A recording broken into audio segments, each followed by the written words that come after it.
இந்தியாவில் நம்ம வாடுறதுக்கு நிறைய ரியாலிட்டி தெரிஞ்சுக்கணும். அதில் ஒரு ரியாலிட்டி தான் இந்த ரியாலிட்டி. பிளாஸ்டிக் பொல்யூஷன் நம்மளை சுற்றி எல்லா இடத்துலையும் இருக்குது. பிளாஸ்டிக் இருக்குல்ல, ஆக்சுவலாக பிளாஸ்டிக் இருக்குது, அதை பார்க்குறதுக்கே வந்து டர்ட்டியாக இருக்குது. அது ஃபர்ஸ்ட் லெவலில் அதை தாண்டியாச்சு. பிளாஸ்டிக் அதிகமாகி அது பொல்யூஷன் உருவாக்கி ஹியூமன் பீங்ஸ் என்ன பண்ணுது, ஹார்மே பண்ணுது. ஹியூமன் பீங்ஸ் மட்டும் கிடையாது, உங்களுக்கு தெரிஞ்சது தான், சாயில், வாட்டரு, அப்புறம் நம்ம சாப்பிட்ற ஃபுட் எல்லாத்தையும் இம்பாக்ட் பண்ணுதுல பிளாஸ்டிக் பொல்யூஷன். ஸோ நமக்கு ரியாலிட்டியில் நமக்கு தெரியணும், நம்ம லைஃப் வந்து யார் கூட வாடுறோம் கிட்ட பிளாஸ்டிக் பொல்யூஷன் கூட சேர்ந்து தான் வாடுறோம். பட் இந்த ரியாலிட்டி தெரிஞ்சுமே நம்மளால ஏன் சரி பண்ண முடியல? ப்ராப்ளம் இருக்குன்னு தெரிஞ்சு போச்சு, ஏன் சரி பண்ண முடியல? எல்லா கண்ட்ரியாலையும் எல்லா விஷயத்தையும் உடனே சரி பண்ண முடியாது. India is a developing country. பாதி மக்கள் பாவர்ட்டி, அன்எம்ப்ளாய்மெண்ட் இந்த கஷ்டத்தில் இருக்கும்போது ஒரு பட்ஜெட் போடும்போது எல்லா ப்ராப்ளமுக்கும் ஈஸியாக காசு எடுத்து அலோகேட் பண்ண முடியாது. இது மோஸ்ட் ப்ரையாரிட்டியோ அதுக்கு மட்டும் தான் காசே இருக்கும். ஏன்னா இப்போ தான் கண்ட்ரி ஆகுது, டெவலப் ஆகிட்டு இருக்கு. அப்போ என்விரான்மெண்ட் சம்மந்தப்பட்டதுக்கு க்ளீனாக வச்சுக்கிறதுக்கு ஒரு பட்ஜெட் போடுறதுக்குலாம் ஒரு டெவலப்டு கண்ட்ரியில் மட்டும் தான் முடியும். ஸோ நம்ம கிட்ட எக்ஸ்ட்ரா மணி கிடையாது, பட் பொல்யூஷன் சரி பண்ணி ஆகணும். அதுக்கு ஒரே ஒரு ஐடியா என்ன சொல்கிற புரிஞ்சுதா? கோர் பாயிண்ட் புரிஞ்சுதா? பிளாஸ்டிக் பொல்யூஷன்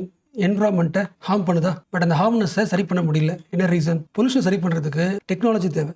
அந்த டெக்னாலஜி வாங்குறதுக்கு அதிகமான காசு தேவை. இந்த ஹியூஜ் காஸ்ட்டை இந்தியா மாதிரி டெவலப்பிங் கண்ட்ரியால் கொடுக்க முடியாது. அப்போ அதுக்கு ஆல்டர்னேட்டிவ் என்ன பண்ணலாம்? குளோபல் லெவலில் இதை ப்ரெசென்ட் பண்ணலாம். யுனைடெட் நேஷன் என்விரான்மெண்ட் ப்ரோக்ராம் அவங்க என்ன பண்ணலாம்? நம்ம சார்பாக ஒரு கன்சர்ன் வைக்கலாம், எங்களுக்கு பிளாஸ்டிக் பொல்யூஷனை சரி பண்ணுறதுக்கு விருப்பம் இருக்குது, பட் எங்கள் கிட்ட மணியும் இல்லை, டெக்னாலஜி இல்லை. இந்த உலகம் முழுக்க பிளாஸ்டிக் பொல்யூஷன் இருக்குது. So plastic pollution is the global problem. Global லெவலில் இந்த பிளாஸ்டிக்கை அதிகமாக யூஸ் பண்ணி அந்த பொல்யூஷனை மாற்றினது யார்? Developed countries. இன்ஃபேக்ட் சொல்ல போனால் இந்த பிளாஸ்டிக்கை ப்ரொடியூஸ் பண்ணுறதுல அதிகம் பண்ணுறது யார்? Developed countries. இந்த பிளாஸ்டிக் வாங்கி தான் யூஸ் பண்ணிருக்கோம். அப்போ எங்கள் கண்ட்ரியில் பிளாஸ்டிக் பொல்யூஷனை கண்ட்ரோல் பண்ணணும்னா இந்த உலகத்தை பிளாஸ்டிக்கில் அழிச்சது யார்? Developed countries. அவங்க வந்து ஃபண்டு தரலாம், ப்ளஸ் அவங்க ஊரில் யூஸ் பண்ணுற டெக்னாலஜியை எங்களுக்கு என்ன பண்ணலாம், ட்ரான்ஸ்ஃபர் பண்ணலாம் அப்படின்னு தன்னோட பாயிண்ட்டை இந்தியா முன் வச்சிருக்கு. எங்கே முன் வச்சிருக்கு? சவுத் கொரியாவில் பூசாங்கில் யுஎன்இபி சார்பாக ஒரு ட்ரீட்டி போட்டுருக்காங்க. ட்ரீட்டி பேர் என்ன?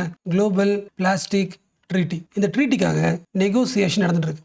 எல்லாரும் பேச்சுவார்த்தை நடத்திட்டு இருக்காங்க. அந்த பேச்சுவார்த்தையில் தனி கண்ட்ரியாக நாங்கள் பிளாஸ்டிக் பாலிமர்ஸை யூஸ் பண்ணுறதை குறைச்சிக்கிறோம். அதாவது பிளாஸ்டிக்கை உருவாக்குற கெமிக்கல் தானே பாலிமர்.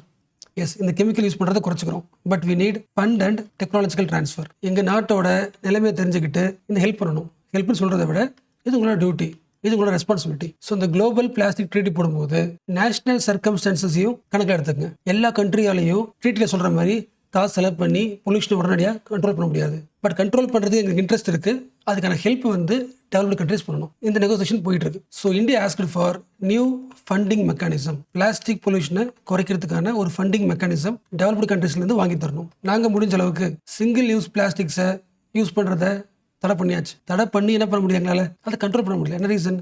பாப்புலேஷன் வைஸ் அதிகம். ஸோ டெவலப்பிங் கண்ட்ரியில் பாப்புலேஷன் அதிகமாக இருக்க கண்ட்ரியில் பொல்யூஷன் கிரைசிஸ், முக்கியமாக பிளாஸ்டிக் பொல்யூஷன் கிரைசிஸ்ன்றது is quite natural. So developed countries must take their historical responsibility.